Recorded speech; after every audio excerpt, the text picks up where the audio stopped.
Let's start with the Fightin' Phils, who won 7 straight, albeit against the Pittsburgh Pirates, the Colorado Rockies, who might be the worst team I've ever seen in the history of baseball, any level. Like worse than 4-year-olds playing T-ball. But you got to get the dubs. They got all 4 dubs. That was the job. And you look ahead and you see the A's. Another favorable matchup. But even though the competition is weak, here's something that I see with my own 2 eyes. They're clicking. Things are rolling in the right direction. They seem to be a squad that is gelling. And it has me wondering about Dave Dombrowski. Because there was once a time, I believe, Dave Dombrowski, he struck fear around the league. There was a time where he used to move with vengeance.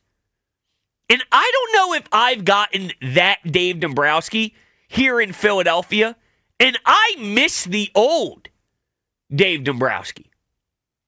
So I'm curious out there, if you believe that Dave Dombrowski attacks the proper way at the deadline, and even before the deadline, to help out internally with the bullpen, do you believe he goes into old Dave Dombrowski mode where he will do anything to get that World Series?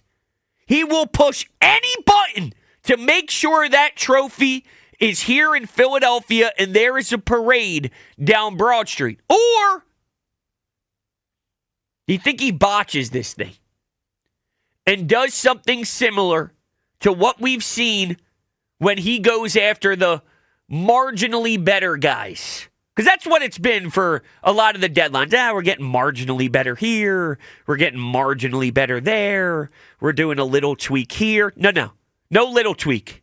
I want the old Dave Dombrowski. Which one do you think we get? 215-592-9494. Let's listen to Dave. Now, this piece of audio was from a month ago on Sirius XM radio, but I want you to listen to the tone. It's about the bullpen. I want you to listen to his voice. I want to know what you hear here because I'm trying to figure out what type of mindset our president of baseball ops is in for this current season. Take a listen to Dave. We're in a spot where it's been sort of a real diverse situation because we've got some guys out there that have just been throwing absolutely outstanding. Alvarado's been tremendous. Strom from the left-hand side made the All-Star team. He's pitching great again. Kirkering from the right-hand side has really jumped up and is a premier right-handed reliever. So those 3 guys have been there. Banks has done a nice job for us as a third left-hander. From the right-handed side, where we really have had a struggle so far has been Romano. Has not pitched like we thought he would. Now, he is healthy, which is good. I think he will bounce back. He hasn't been out there for a while, but we need guys like Romano. Joe Ross pitched well yesterday.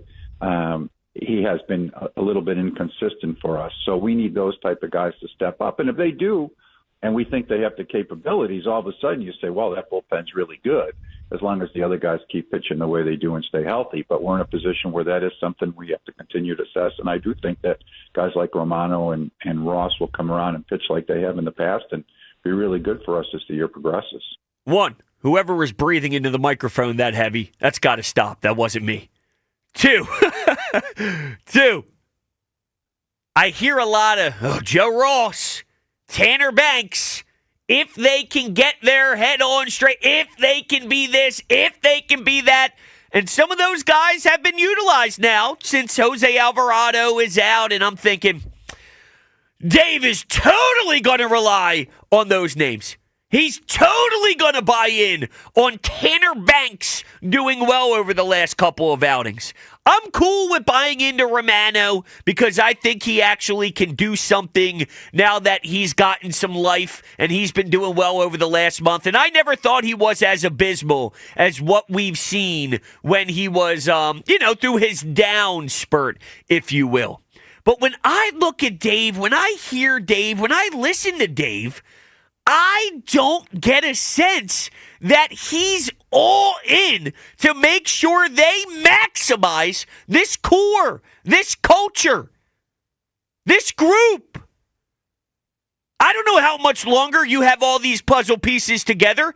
I don't know if you're going to re-sign Kyle Schwarber or if he hits free agency. And if he does hit free agency, good luck, because he's going to get a fat bag. JT, last year, there's some questions here. So now is the time. And I need Dave Dombrowski to go full throttle to try and maximize this window and this season that they are staring at right now. And I believe the answers are here. Sometimes you can watch a team, see that there's something wrong, but then you wonder if there's anything that they can really, truly do. Whether it's because of where the timing is of the season, whether it's because the deadline already passed, whether it's because they don't have that many assets they can move in any respected sport. But with Dave, the luxury of going all in with depth with your starting rotation actually allows Dave to have some versatility in-house prior to even thinking about trading with another franchise, which you're lucky to be in that position because not many teams are. So another sense of urgency move that I need to see from Dave is talk to Ranger Suarez, is have these uncomfortable conversations with guys that you know may not want to get moved out of the rotation. I don't give a damn about him pitching into the seventh and him looking good against Colorado. I don't care. I'm trying to win a World Series, and his arm can really benefit the hole that is sitting in the left-handed spot out of the pen right now with Jose Alvarado taking that substance. That's what you have to do. The old Dave Dombrowski would do it. The old Dave Dombrowski would do anything to get the trophy. In Boston, during his runs with Detroit, with the Marlins. Maybe he's satisfied. Maybe the taste buds aren't tingling because he already got it. This is house money. He thought he was going to go do Nashville. He thought he was going to go do a whole project where I got time. I can relax. It'll take, a little bit to build. I need killer mentality from Dave Dombrowski. Do you think we get that? Or do you think he botches this and goes with the very lackadaisical approach as we gear up for, this little run here, and we have to factor in what he may add at the deadline and what he can do internally? Will he have those harsh discussions? Will he move people in the proper bullpen slots now? Or are they going to play this game where, we can get by with Tanner Banks and this and that? Okay, Tanner Banks. Joe Ross, that's not winning a World Series. That's beating the Rockies. It's beating the Rockies in May. That's not winning a World Series. I'm trying to win a World Series. I don't know if Mick Abel in the bullpen will help you win a World Series. I'm willing to see if it's better than the Banks slop. I don't buy into that. Trying to win a World Series. And I need that Dave Dombrowski back. Let's go to the phones. 215-592-9494. Let's start things off with Casey. You're on WIP. What's up, Casey? Oh, my God. I can't believe I'm starting off. That's incredible. Thanks, Brodes. How you guys doing? Well, thank you for calling in. We're doing great. How are you? I'm fantastic. My restaurant just won the Manna Guac off tonight. And, wow. We did it with a guacamole matcha y chicharron. Ooh. It was incredible, and we're bad dudes, So well, congratulations, man. That's really awesome. Congratulations. And you know what? Thank you. You just said something though. I always like to talk about the Eagles, but you just said something though that got me thinking. Okay. I honestly think at the deadline, the smarter move for us to be, like with what we have coming up in the minors, the smarter move for us is trade Sanchez. Trade Sanchez, keep Suarez with the killer mentality for this playoff run. And then if it doesn't work out this year, you got Abel, you got Painter. Nola is a big question mark for me right now, but you still got Wheeler, and you can always sign another dude that is a good fourth or fifth guy. Like, why not? Everybody talks about, well, just trade Suarez on like a, rental kind of deal. Trade a dude that's locked up. Sanchez is good, but I just think it might make more sense to trade the guy that's locked up and give yourself a little bit more flexibility at this point. See, I love the deal that Sanchez is on, and I'm not telling you Sanchez is the greatest of all time, but that changeup is nasty, and he's a really good guy to get the ball every 5 games and whatnot. And see, instead of trading pieces like that, I think, again, if it's about winning this World Series and going after it, they have a great record. They're built here with JT and Kyle on the last year of their deals, and you don't know what's going to happen down the road. I think it makes sense to keep all these guys. I don't want to lose Ranger. I don't want to lose Sanchez. I think you can maximize their greatness to help pursue that championship. It's just moving the puzzle pieces around. They all align, but you just got to move them around. So keep Sanchez where he's at. Ranger goes to the pen. Instead of trading for somebody, why can't Ranger just move to the pen and there's your addition? If Ranger can go to the pen, that's great. But I agree with all the pundits that say contract year and this guy and honestly, if I was Ranger Suarez, I'd be pissed as shit too. It's this is my chance to get my contract. I got hurt, and now I get to pitch, and he's pitched well. He's had a couple bad innings, but he's pitched really well. The guy deserves to be a starter through this, and he's got this Philly mentality that I just don't want to lose. I don't want to lose. And honestly, if we were to go the route of trading a Sanchez, I'd love to try to re-sign Suarez. But, if it doesn't happen, it doesn't happen. You've got people coming up. And anyway, go Birds. All right? It's enough about the Phillies. Come on now, go Birds. Push, baby. That's what I'm talking about. I'm sick of it. I love the fact that we have the best roster in football. And we're about to repeat, and I'm sick of all of it. I can't wait. I can't wait to see all you people. I can't wait. I love it. Brodes, I can't wait. Listen, Casey, I feel you. Thank you so much for the call. Congratulations for the guacamole. That sounds phenomenal. Now, here's the thing with the Ranger stuff, though. Let's play out a hypothetical. Hypothetically speaking, if Ranger Suarez was to go to the pen and help this team win, whether they do the whole thing, whether they get to the NLCS and lose, whatever it is, if he does something very team-oriented and goes to the bullpen, with Scott Boras being his agent, and let's say he does hit the free agency market and he doesn't return to Philadelphia, which I still think Dave Dombrowski, knowing how much he values starting pitching, would be very interested in bringing him back.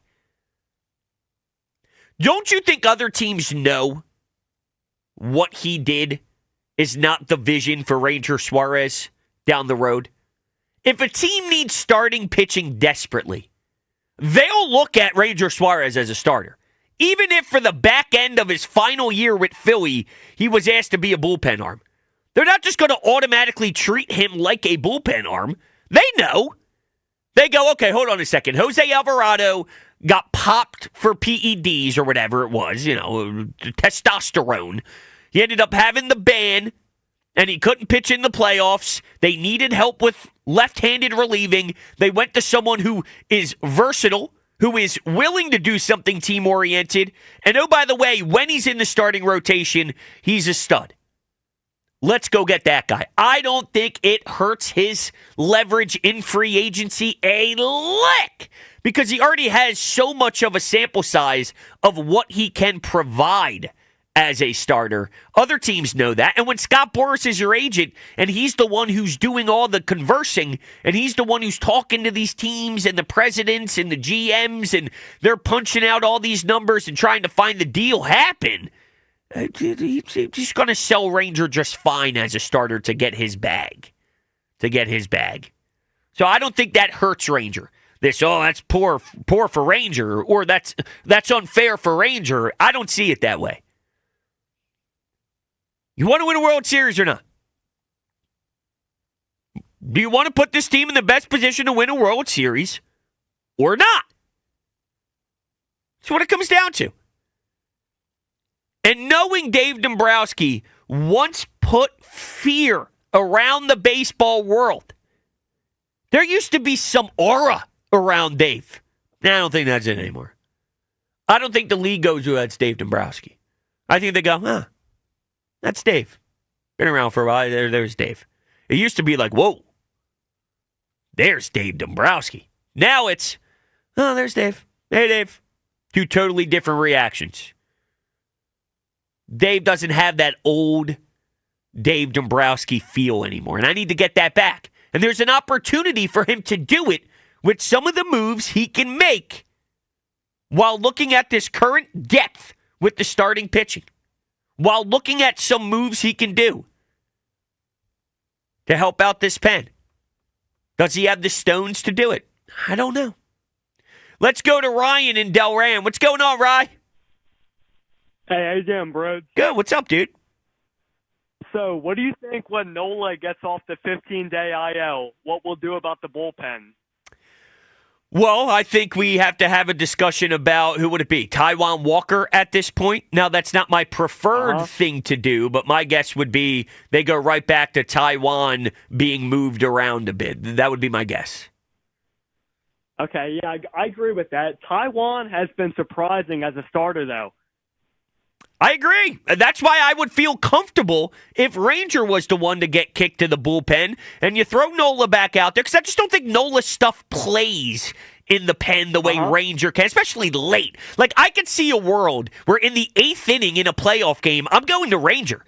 I don't see a world where in the 8th inning of a playoff game, hey, let's bring in Aaron Nola, who struggled all year long, and now he's an 8th inning guy. I don't ever see a world where that happens. So I think you have to force feed Nola back in the rotation to hope he can get right, and then you can get creative with Taijuan. Maybe he stays in the rotation and Ranger gets kicked out. That's what I would do.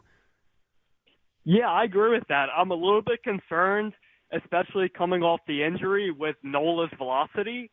But I think definitely moving Taijuan the way he's been pitching to the pen is a good move. And then you also have the option to move Ranger out there, too. Right, yeah. And I do think if Taijuan does go to the pen, I think he can evolve into... All right, I'm not going to make it seem like it's the highest leverage role in the world, but let's say someone goes 5, all right? Hypothetically, and I'm talking about in meaningful games, not a random game in June, a meaningful game. Let's say Sanchez is on the bump, and he goes 5, allows 1 earned run, but the pitch count rose a little bit, so you got to go to your pen. Can Taijuan give you the 6th? I think it's possible. I don't think that's crazy. He blossoms into that if he continues the nice season that he's having. I think it's possible to see if that's potentially in there. I could definitely see that, bro. It's for sure. Thanks, Rye. I appreciate it. Do you lean closer to believing Dave attacks this roster with urgency, or do you believe he will botch the additions? And he'll do the lackadaisical stuff that we've seen over the last couple of trade deadlines and whatnot. Because let's be honest, the way they're clicking right now, there's some juice. There's some things happening here. And I want him to be the old Dave, the one that was willing to sell his soul with Boston and sell his soul to get a World Series. Go make it happen. Put your foot on the gas and go. I don't know if he's going. I don't know if he's willing to go. I think he's willing to die on the sword of Tanner Banks. Tanner Banks. Joe Ross. It's not good enough, Dave. Not good enough. 215-592-9494. Coming up next, Something I'm really struggling with when it comes to this Phillies team as well that I will add to the conversation. It's Brodes. We're just getting started right here on 94 WIP. I really want to look at Dave Dombrowski because this team is starting to roll a little bit, albeit against bad teams, but they are rolling. So is it time for Dave to step up to the plate? Yes, the answer is yes. But what does he do when he's at the plate? Is he giving us a Nick Castellanos feeble at-bat where he swings at trash? Or is he giving us a Kyle Schwarber 466-foot bomb that gets sent to a different planet? He's got to attack to make sure he doesn't just run this with Carlos Hernandez and Jose Ruiz. Okay? I like Romano. I like Matt Strahm. I don't like Kerkering that much, but I know they do. He's fine if he's more in the 6th than he is in the 8th type of vibe for me. Maybe 7th, but I'm sweating. I don't love it, but I could live with that more than Banks and the other guys. Joe Ross? No. You have so many guys to choose from because you did a good job of building depth with your starting rotation. So do what you got to do to build the best roster and put it together to win a championship. If you have to have difficult conversations, that's what you get paid to do. If you need to tell somebody they're going to play a different role than they want, that's what you get paid to do. The old Dave Dombrowski, when he was trying to win with Boston, I sensed a guy who was willing to risk it all to get a championship. I don't think there's much risk with this guy here. I think he's like, all right, you know what? Let's just see what happens. No. You don't just see what happens and then win. That doesn't happen. You got to have a killer attitude. Will Dave have the killer attitude? Or is he going to be laissez-faire and be the Dave that we've seen over the current deadlines, or over the most recent deadlines, I should say, when we look at the current one coming up? Ay. Let's go to Phil in Cherry Hill. What's up, Phil? Yo, Brodes. What's up? Just wanted to say, long-time listener, I love the show. Well, thank you so much, man. Wanted to sprinkle in some Phils and Birds here, but we'll start off with the Phils, I guess. I feel like you hit the nail on the head here, saying that we get a little complacent. I feel like around this time, think, fall rolls around, we'll be fine. But I feel like once we hit that fall season, I feel like Cassie swings at everything. So, you think we should try to dish them off? No, I don't think so. I'm not in the mindset of trying to move a Casty or doing anything of that nature. I think really what we need to look at is Dave Dombrowski applying pressure to some of these guys in-house to play a different role than they are accustomed to playing. Ranger, we need you. Alvarado screwed us. We are a team. You got to do what is necessary to help us win a championship, and you can be a force and a juggernaut in the late stages of playoff games. Let's go. Let's make it happen. I think it's more, let's acquire deadline relief pitching and let's move pieces around internally. But no, I'm not ready to ship off a key contributing right fielder who plays 162 games a year. I mean, the lineup is the lineup. That's how I see it, at least. I like that. And then to head over to the Birds real quick, I like what Howie's done in the offseason. I know we don't have the most money in the world to spend, but I'm a little nervous about that opposite safety spot from Blankenship. I know Sidney Brown, I feel like goes 100% all the time, which isn't a great thing. I feel like it gets a little out of place sometimes, and not too sure if Makuba's the guy. What do you think? I have faith in Makuba. I think Sidney Brown is still very raw. He's got a lot of potential, but he plays with his hair on fire maybe too much where it needs to be molded. And Vic Fangio is a good guy to have that happen for sure. So I think we'll see Sidney Brown blossom and grow in front of our eyes over the years or whatnot. But he's probably more of a in the rotation as a third safety more than a starting guy currently. I like the idea of Makuba. I think he can really play. I think he plays with his snarl, and I know he's on the smaller side, but when he went from Clemson to Texas, the way they utilized him at Texas and his ability to be, someone who's able to get interceptions, I think you need to buy stock in Makuba more than you're giving him credit for. That would be my answer, Phil. For sure. I appreciate it, Brodes. Of course, Have a good Phil. one. Thanks so much, man. You too. Thank you. I'm a Makuba's man. I think Makuba's got something in him. I'm a Makuba's man. I'm a Makuba's man. All right, I told you guys before our most recent break that there's something I'm really struggling with when it comes to this team. Now, I want to be very clear. The Phillies are doing nothing wrong. This isn't a Phillies problem. It's a me problem. Not a Phillies problem, me problem. One more time. Not a Phillies problem, a me problem. I can't take that series seriously. Hey, this guy's batting average went up 50 points. 50? Something ain't right. If somebody's batting average is jumping 50 points in a series, then that series isn't real. I can't. I'm sorry. I can't take away anything from that series in Colorado. I have a difficult time when you face the Nats, who's, off the top of my head, I don't even know, maybe like 22 and 28 or I don't know, something like that probably. I could barely take away stuff from those series. Just do your job, head to D.C., win the series, move on to the next one. This, especially when you played Pittsburgh right before, you got a favorable matchup against the A's. I don't know what to do with this stretch. I have no clue. I'm lost. And the thing is, when we headed into May, everyone said be prepared because it's an easier month. But I actually reflected on some of the matchups in May. You played Arizona, did a pretty good job. You played Cleveland, did a pretty good job.